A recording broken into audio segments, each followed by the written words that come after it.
ইবাদাল্লাহ, আল্লাহ সুবহানাহু ওয়া তাআলার আসুন আমরা তাকওয়া মেনে চলি, তাকওয়া অবলম্বন করি। প্রত্যেক কাজে আল্লাহর নির্দেশনা মেনে চলা এবং তার নিষেধকৃত জিনিসগুলোকে বর্জন করাই হচ্ছে তাকওয়া।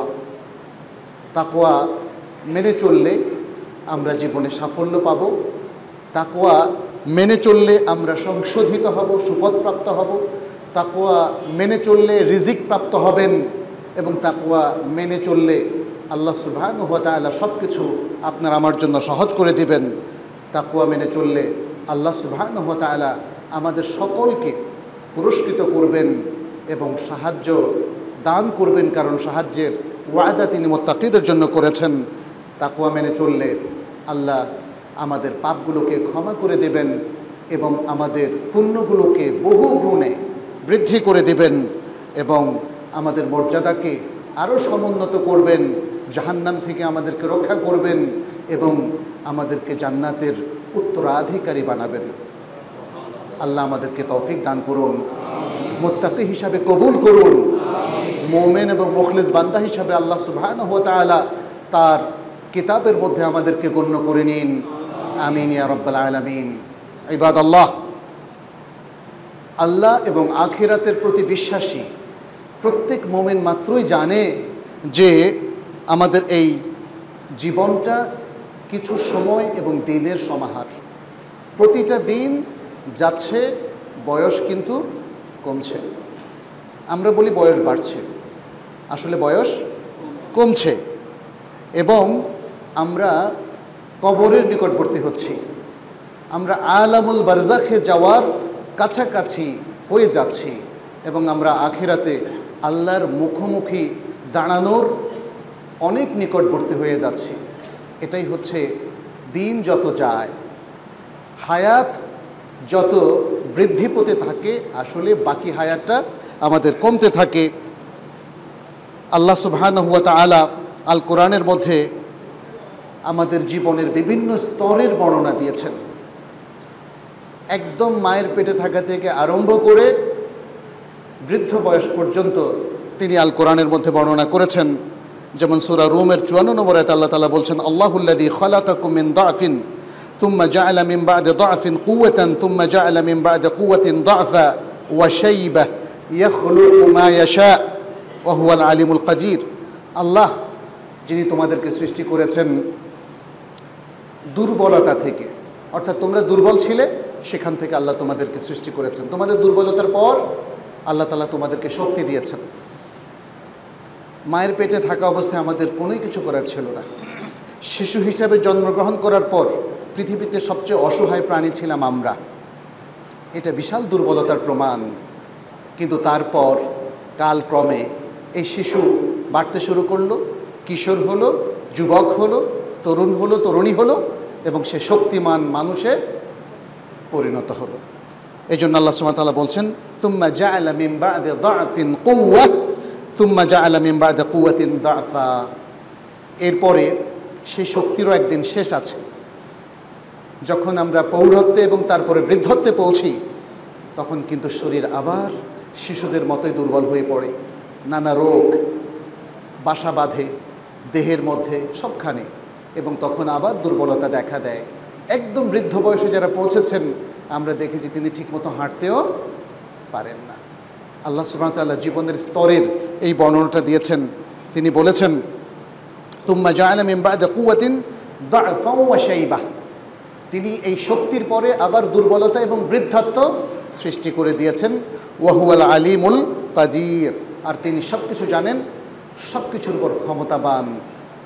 মানুষের জীবনকে এই সমাহারে সাজানোর পেছনে আল্লাহর বিরাট একটা প্রজ্ঞা আছে, হয়তো আমরা জানি না, আমরা এত চিন্তাও করি না। এই যে সৃষ্টি কৌশল, সৃষ্টির পেছনে যে প্রজ্ঞা, সেটা আমাদের চিন্তার মধ্যে আসে না। যদি চিন্তা করতাম তাহলে এর মধ্যে আমরা অনেক কিছু পেতাম, অনেক নিদর্শন পেতাম এবং আল্লাহ যে কাদির, আল্লাহ যে সব কিছুর উপর ক্ষমতাবান, সেটা আমাদের কাছে স্পষ্ট হতো। আমরা কিন্তু প্রায়শই ভুলেই যাচ্ছি যে আল্লাহ সব কিছুর উপর ক্ষমতাবান। আল্লাহ সুবহানাহু ওয়া তাআলা আরেকটি আয়াতে সূরা আল হাজের 5 নম্বর আয়াত আরও স্পষ্ট করে তিনি কিভাবে মানুষ কনসিভ করার পর থেকে মায়ের পেটে কিভাবে মদগা এবং তারপরের বিভিন্ন স্তরগুলো তিনি বর্ণনা করেছেন। এরপর বলছেন তুম্মা নুখরিজুকুম তিফলা, এরপর তোমাদেরকে আমরা বের করি শিশুরূপে। মায়ের পেট থেকে যখন বের হয় তখন সে শিশু। তুম্মা লিতাবলুগু আশুদ্দাকুম, এরপর পর্যায়ক্রমে তোমাদেরকে এমনভাবে গড়ে তোলা হয় যাতে তোমরা তোমাদের যৌবনে পদার্পণ করো। লিতাবলুগু আশুদ্দাকুম, আশুদ্দাকুম মানে তোমাদের সবচেয়ে শক্তিমান বয়স, সেটা হলো যৌবন।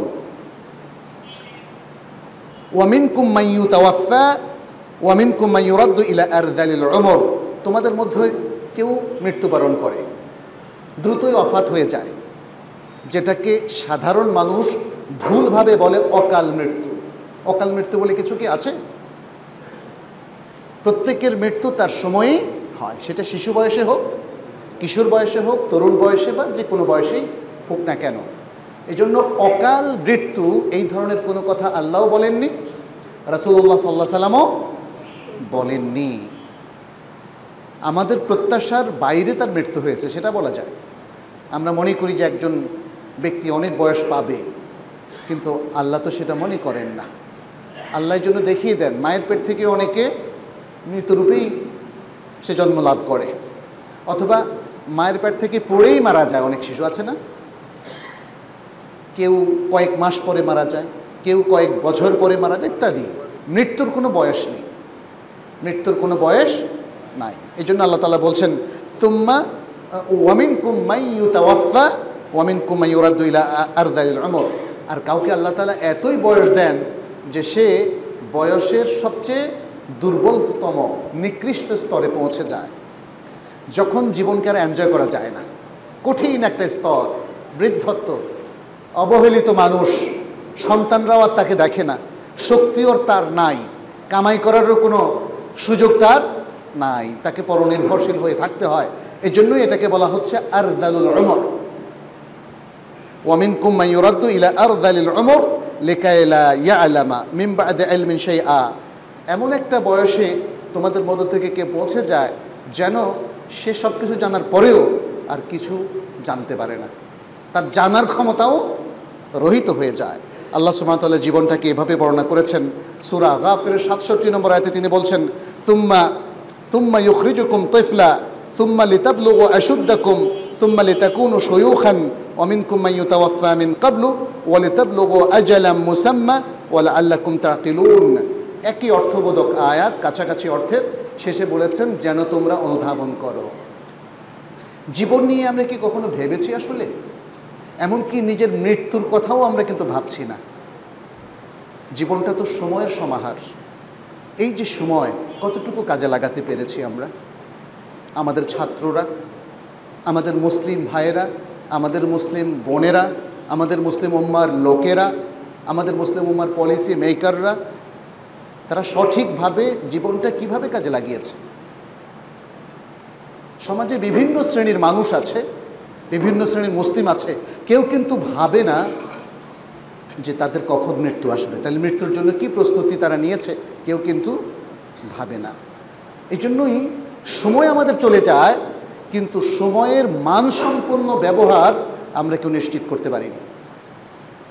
সময়কে ব্যবহার করছি, সময়কে ব্যবহার করা আর সময়ের মানসম্পন্ন ব্যবহার এটা কি এক?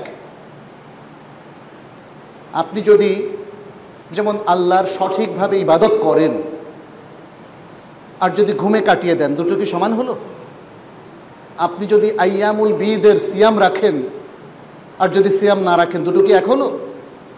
আপনি যদি কোরআন তেলাওয়াত করেন অথবা কোরআন তেলাওয়াত ছেড়ে দেন, তাহলে দুটো কি এক হলো? আপনি যদি জনকল্যাণের কাজ করেন কিংবা জনগণের সম্পদ আত্মসাৎ করেন, তাহলে দুটো কি এক হলো?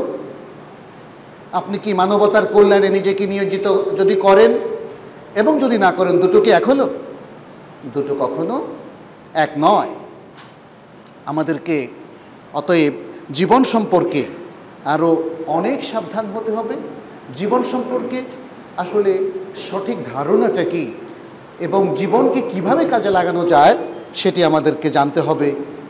আল্লাহ সুবহানাহু ওয়া তাআলা আল কোরআনে যে আয়াতগুলো উল্লেখ করেছেন তার দ্বারা বোঝা যায় তিনি সময়ের গুরুত্ব দিয়েছেন এবং জীবনটা হলো আসলে কিছু সময়ের সমাহার। সময়ের একক হচ্ছে আমাদের কাছে সেকেন্ড, যদিও সেকেন্ডটাকেও ভেঙে টুকরো করা যায়। সেকেন্ডের পরে মিনিট, মিনিটের পরে ঘন্টা। একজন মানুষ সারা জীবনে কত সেকেন্ড বাঁচে, কত মিনিট বাঁচে, কত ঘন্টা, কত দিন, কত মাস কিংবা কত বছর, এভাবে হিসাব বের করা যায় না? বের করা যায়। তাহলে এই আলোচনা থেকে স্পষ্ট জীবনটা হচ্ছে সময়ের সমাহার। আল্লাহ সুবহানাহু ওয়া তাআলা আল কোরআনের মধ্যে সময়ের যথেষ্ট গুরুত্বের কথা উল্লেখ করেছেন। তিনি সময়ের নামে একটা সূরার নামকরণ করেছেন। কি সেই সূরার নাম? আল আসর। আল আসর, সূরাতুল আসর। এবং তিনি আল্লাহ সুবহানাহু ওয়া তাআলা তিনি যে কোনো জিনিসের ইচ্ছা কসম করতে পারেন, ফলে তিনি সময়ের কসম করেছেন, ওয়াল আসরি ইন্নাল ইনসানা লাফি খুসর। সময়ের শপথ, নিশ্চয়ই সকল মানুষ ক্ষতির মধ্যে, কারণ মানুষ সময়কে কাজে লাগায় না। মানুষ সময়কে কাজে লাগায় না, অথবা ভুলভাবে কাজে লাগায়। এমন কাজে লাগায় যে কাজটা শরিয়া অনুমোদন করেনি, যে কাজ করার অনুমতি শরিয়া দেয়নি। শুধু কিছু সংখ্যক লোক ছাড়া, যাদের কথা সূরা আল আসরের মধ্যে আল্লাহ তাআলা বর্ণনা করে দিয়েছেন, ঈমানদার, আমলে সালেহ করে, হকের নির্দেশ পরস্পরকে দেয় এবং তারা সবর করে, এই একটা শ্রেণীর লোক ছাড়া আর পৃথিবীর সকল মানুষই ক্ষতির মধ্যে লিপ্ত, কারণ তারা সময়ের সঠিক ব্যবহার করে না। তাহলে কি ব্যবহার করে? সময়ের অপব্যবহার করে। আল্লাহ সুবহানাহু ওয়া তাআলা আল কোরআনের আরও অনেকগুলো আয়াতে সময়ের কসম খেয়েছেন ভিন্ন ভিন্নভাবে। রাতের কসম খেয়েছেন, দিনের কসম খেয়েছেন, চাষতের সময়ের কসম খেয়েছেন। যেমন সূরাতুল লাইলের মধ্যে বলছেন, ওয়াল লাইলি ইযা ইয়াগশা, রাতের শপথ যখন তা আচ্ছন্ন হয়, যখন তা অন্ধকার হয়ে যায়, ঘনীভূত অন্ধকারে পরিণত হয়। ওয়ান নাহারি ইযা তাজাল্লা, আর দিনের শপথ যখন সেটা আলোকিত হয়, স্পষ্ট হয়, প্রকাশিত হয়। সূরাতুদ দুহার মধ্যে শুরুতে বলছেন ওয়াদ-দুহা ওয়াল লাইলি ইযা সাজা, চাষতের সময়ের শপথ এবং রাতের শপথ যখন সেটা গভীরতর হয়, কারণ এগুলোর মধ্যে আসলে আমাদের চিন্তার অবকাশ আছে। আল্লাহ সুবহানাহু ওয়া তাআলা এই জন্য এই সময়গুলোর মধ্যে কল্যাণের কাজ করার প্রতি আমাদেরকে উদ্বুদ্ধ করেছেন। আমাদের বিভিন্ন সময়ের সালাত আছে যাতে আমরা আল্লাহমুখী হই, এবং কখনো ফরজ সালাহ, কখনো নফল সালাহ আছে, চাষতের জন্য সালাতুদ দুহা আছে ইত্যাদি। আল্লাহ সুবহানাহু ওয়া তাআলা আমাদেরকে এইভাবেই সময়ের গুরুত্বের প্রতিও দৃষ্টি আকর্ষণ করেছেন এবং সময়ের মানসম্পন্ন ব্যবহার নিশ্চিত করার জন্য বেশ কিছু কর্মসূচি আমাদেরকে দিয়েছেন। আমরা সেটা নিয়েও আজকে কথা বলবো। আল্লাহ সুবহানাহু ওয়া তাআলা সময়ের গুরুত্ব বোঝানোর জন্য সূরাতুল ফুরকানের ৬২ নম্বর আয়াতে বলছেন, ওয়া হুয়াল্লাযী জাআলাল লাইলা ওয়ান নাহারা খিলফাতান লিমান আরাদা আন ইয়াযযাক্কারা আও আরাদা শুকুরা। তিনি হচ্ছেন সেই সত্তা যিনি রাত এবং দিবসকে, দিনকে সৃষ্টি করেছেন। কীরকম? খিলফাতান, যে একটার পর একটা আসতেই থাকবে, রাতের পরে দিন, দিনের পরে রাত। আই ইয়াখলুফু আল-লাইলু আন-নাহারা ওয়া ইয়াখলুফু আন-নাহারু আল-লাইলা। রাত আসবে দিনের পরে, দিন আসবে রাতের পরে, এভাবে আল্লাহ তাআলা সৃষ্টি করেছেন। দেখেন এরপর কি বললেন? লিমান আরাদা আন ইয়াযযাক্কারা, ওইসব লোকদের জন্য এই রাত্রি এবং দিবসকে আবর্তনশীল করে দিয়েছেন, ওইসব লোকদের জন্য যারা উপদেশ গ্রহণ করতে চায়। আও আরাদা শুকুরা, এবং যারা আল্লাহর কৃতজ্ঞ বান্দা হতে চায়, শুকরগুজার বান্দা হতে চায়। তাহলে কিভাবে উপদেশ গ্রহণ করব? কিভাবে উপদেশ গ্রহণ করব? উপদেশ গ্রহণ করার জন্য কোরআনের জ্ঞান লাগবে, দ্বীনের জ্ঞান লাগবে, সহি ইলম লাগবে, রাসূল সাল্লাল্লাহু আলাইহি সাল্লামের ভাষ্য তার আমল, তার বর্ণনা, তার নির্দেশনা, এগুলো আমাদেরকে বুঝতে হবে। তাহলে কোরআন এবং সুন্নাহর নির্দেশনা না বুঝলে আসলে সত্যিকার অর্থে সময়কে কাজে লাগানো যায় না, এবং এই রাত দিনের এই আবর্তনের মধ্য থেকে আমরা আসলে কোনো শিক্ষাই আর নিতে পারি না, কারণ কোরআন সুন্নাহর জ্ঞান আমাদের নেই। আজকের শিক্ষা ব্যবস্থায় আসলে কোরআন সুন্নাহকে উপেক্ষা করা হয়েছে। অনেক মুসলিম দেশের মধ্যে প্রয়োজনীয় এবং জরুরি দ্বীনি শিক্ষা কিন্তু এখন আর নাই, বরং মানুষের দৃষ্টিভঙ্গি পাল্টে দেওয়া হয়েছে। কি যে এই ধর্মীয় শিক্ষা মানুষের মধ্যে সংকীর্ণ দৃষ্টিভঙ্গির সৃষ্টি করে, ফলে তাকে উদার রাখার জন্য, যাতে সে পৌত্তলিকতাকে, শিরিককে গ্রহণ করে, যাতে সে বেদাতকে গ্রহণ করে, যাতে সে সহজেই নাস্তিকতাকে অ্যাকসেপ্ট করে, গ্রহণ করে, এই জন্য এমন একটা শিক্ষা ব্যবস্থা মুসলিম সমাজে এবং বিভিন্ন দেশে চালু করা হয়েছে। ফলে আনফর্চুনেটলি আমাদের মুসলিম সন্তানেরা এখন রাত দিবসের এই আবর্তন জীবনের এই যে এত নিদর্শনমূলক আল্লাহ সুবহানাহু ওয়া তাআলা কত কিছু রেখে দিয়েছেন, এর থেকে তারা আর উপদেশ গ্রহণ করে না। আর যদি আমরা উপদেশ গ্রহণ না করি, তাহলে কি আল্লাহর শুকরগুজার বান্দা হতে পারবো? আপনি আমার প্রতি যদি কৃতজ্ঞ হতে চান, তাহলে তো আপনাকে দেখতে হবে আমি আপনার কি কল্যাণ করেছি। এমন হতে পারে যে আমি আপনার অনেক ভালো ভালো কাজ করে দিয়েছি, বাট আপনি ভুলেই যাচ্ছেন, অতএব উপেক্ষা করছেন, দেখছেন না, তাহলে তো আপনি আমাকে কখনো শুকরান বলবেন না। শুকরান মানে ধন্যবাদ আপনাকে, এটা কখনো আপনার মুখ দিয়ে বের হবে না। আজকে আল্লাহর প্রতিও উম্মার বহু লোক শুকরান বলতে ভুলে যাচ্ছে, আল্লাহর শুকরিয়া জ্ঞাপন করতে তারা ভুলে যাচ্ছে, এবং এই ভুলের সমস্ত চিহ্ন সে তার জীবনের বিভিন্ন সময় রেখে যাচ্ছে। সে যখন নাফরমানি করে তখন কি আল্লাহ শুকর করে? সে যখন জেনা ব্যভিচারে লিপ্ত হয় তখন কি আল্লাহ শুকর করে? নারীরা যখন বেপর্দা হয় তখন কি সে আল্লাহ শুকর করে? যখন কেউ ঘুষ খায়, সুদ খায়, চুরি করে, ডাকাতি করে, ছিনতাই করে, তখন কি সে আল্লাহ শুকর করে? তাহলে সমাজের মধ্যে এই যে দুর্নীতিগুলো, অন্যায়গুলো বেড়েই যাচ্ছে, এর দ্বারা প্রমাণিত হয় সমাজের অধিকাংশ মানুষ এবং বহু সংখ্যক মানুষ তারা কিন্তু জীবনের এই আবর্তনশীল অবস্থা অথবা দিবস এবং রজনীর এই পরিবর্তনশীল অবস্থা থেকে কোনো শিক্ষা নিচ্ছে না, ফলে তারা শুকরগুজার বান্দাও হতে পারছে না। মানুষকে তার জীবনের প্রত্যেকটা মুহূর্তের হিসাব দিতে হবে, প্রত্যেকটা কাজের হিসাব দিতে হবে। আল্লাহ সুবহানাহু ওয়া তাআলা তার রাসূল সাল্লাল্লাহু আলাইহি সাল্লামের মাধ্যমে আমাদের সামনে কিন্তু সেটা জানিয়ে দিয়েছেন, উপস্থাপন করে দিয়েছেন যে কোন কোন বিষয় আমাদেরকে জিজ্ঞেস করা হবে। আমাদেরকে আমাদের জীবন সম্পর্কে জিজ্ঞেস করা হবে, আমাদেরকে আমাদের কামাই এবং উপার্জন সম্পর্কে জিজ্ঞেস করা হবে, যে প্রত্যেকটা টাকা পয়সা তুমি কিভাবে উপার্জন করেছো এবং কোন পথে খরচ করেছো। আমাদেরকে আমাদের ইবাদত সম্পর্কে জিজ্ঞেস করা হবে, আমাদের সালাত সম্পর্কে জিজ্ঞেস করা হবে, এবং আরও অনেক কিছু সম্পর্কে জিজ্ঞেস করা হবে। এখানে ইমাম তিরমিজি একটি হাদিস বর্ণনা করেছেন, ওলামায়ে কেরাম বলেছেন সেটি হাসান হাদিস, উত্তম হাদিস। নবী সাল্লাল্লাহু আলাইহি সাল্লাম বলছেন, লা তাজুলু কাদামা ইবনে আদম ইয়াউমাল কিয়ামাতি মিন ইনদা রাব্বিহ। কিয়ামতের দিন বনি আদমের দুই পা রবের কাছ থেকে কখনোই অতিক্রম করে যেতে পারবে না, হাত্তা ইউসআলা আন খামসিন, যতক্ষণ না তাকে পাঁচটা জিনিস সম্পর্কে জিজ্ঞাসাবাদ করা হয়। আমাদের কি মনে আছে সে কথা, নাকি ভুলে গিয়েছে? একটু ভাবুন, এটা মনে রাখতে হবে, কিন্তু সেটা কিন্তু মহাপরীক্ষার দিন, আজকের ছোটোখাটো পরীক্ষার দিন না। পাঁচটা জিনিস সম্পর্কে আপনাকে জিজ্ঞেস করা হবে, মাত্র পাঁচটা জিনিস। মুখস্থ করা যায় না, এটা মনে রাখা যায় না। আপনার সেই পরীক্ষার দিনে কি প্রশ্ন করা হবে, আমাদের ছাত্ররা অনেক সময় আমাদের কাছে সাজেশন চায়, আমরা সেটা দিতে বিব্রত বোধ করি। আর যদি দেই তাহলে পাঁচটা প্রশ্ন এর সাজেশনের জন্য আমরা 100টা প্রশ্ন তাকে রেকমেন্ড করি।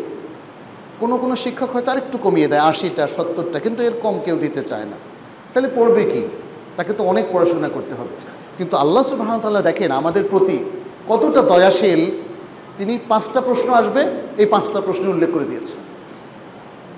শুধু বলেছেন যে তোমরা এই 5টা প্রশ্নের উত্তর ঠিক করো আর মহাপরীক্ষার জন্য প্রস্তুতি নাও। কি সেটা?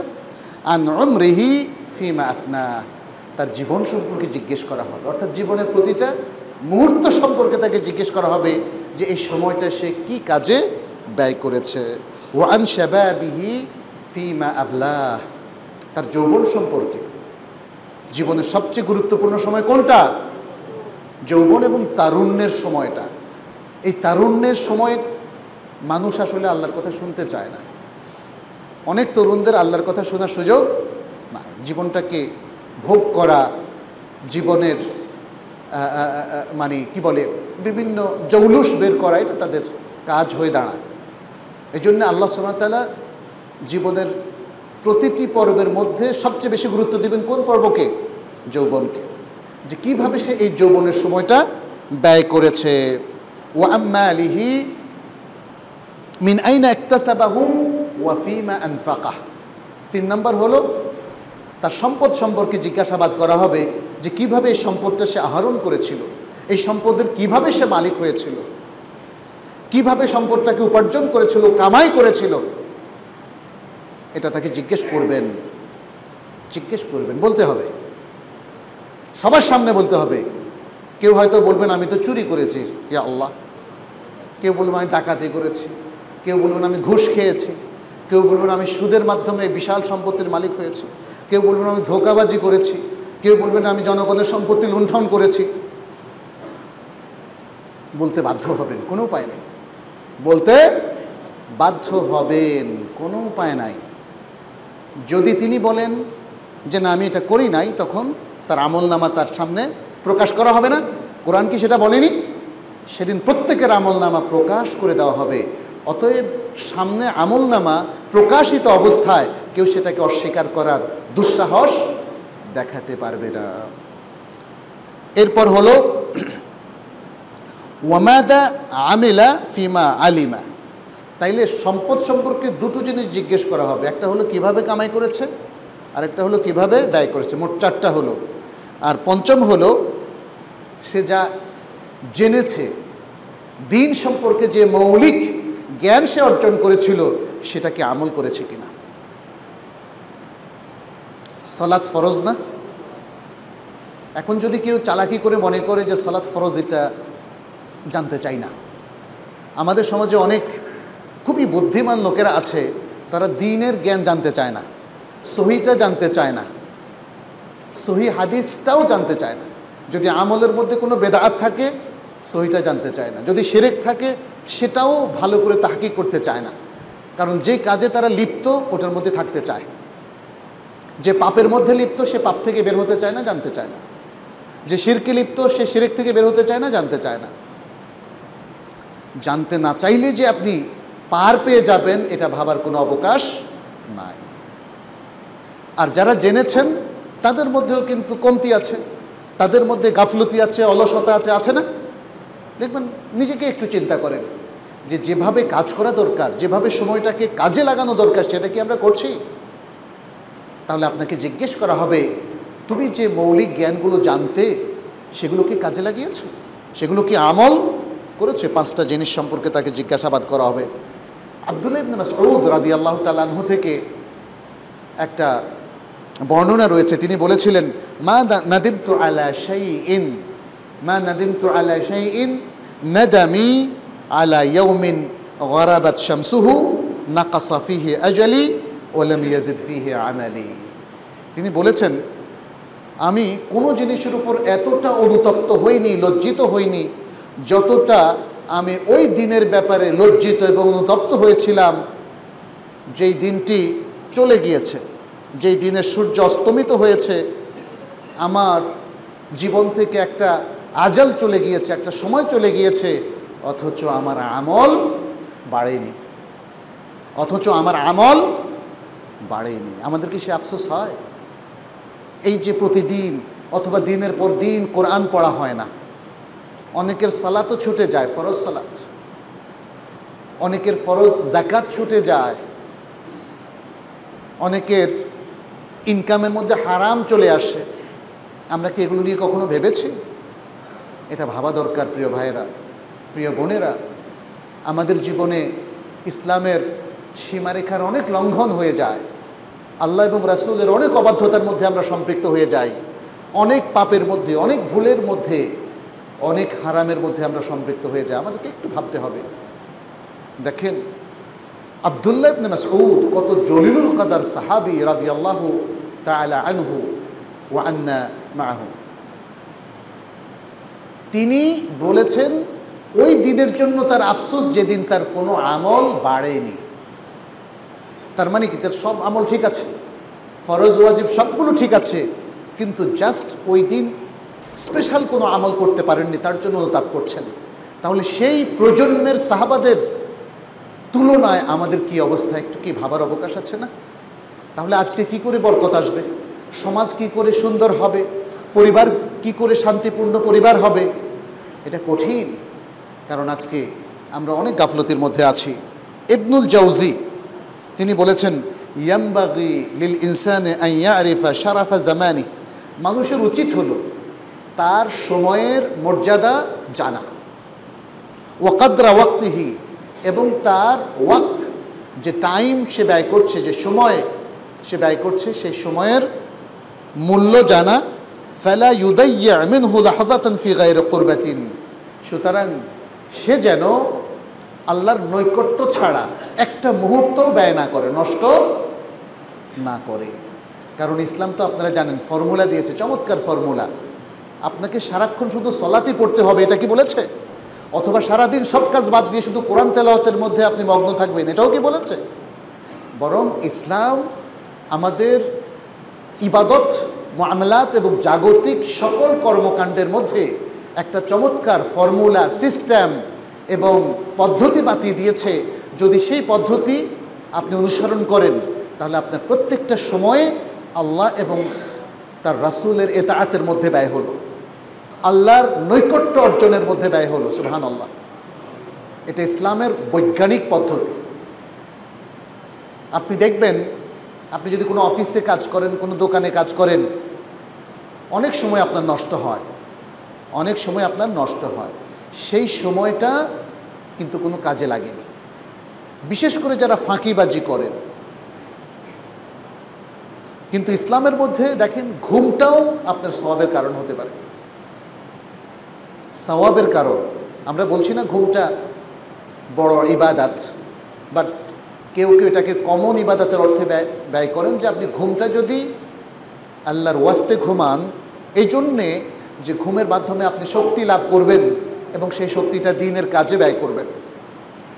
আপনি যেই টাকাটা ইনকাম করছেন, যদি সেটা দিয়ে ইসলাম এবং মুসলিমদের স্বার্থ রক্ষিত হয়, তাহলে আপনার এটাও কিন্তু সওয়াবের কাজ। আপনি যে শিক্ষাটা মানুষকে দিচ্ছেন, যদি সেটা অঙ্ক বিজ্ঞানের শিক্ষাও হয়ে থাকে, যে মুসলিম জনতাকে আপনি প্রশিক্ষিত করছেন, শিক্ষিত করছেন, এটাও সওয়াবের কাজ। আপনি মানুষের সাথে যে সুন্দর আচরণ করছেন, হেসে হেসে কথা বলছেন, মানুষের প্রতি মমতা, ভালোবাসা, শ্রদ্ধা জ্ঞাপন করছেন, এটাও সওয়াবের কাজ। এটাই হলো ইসলাম, বিউটিফুল ইসলাম, অত্যন্ত চমৎকার সুন্দর ইসলাম। সুবহানাল্লাহ।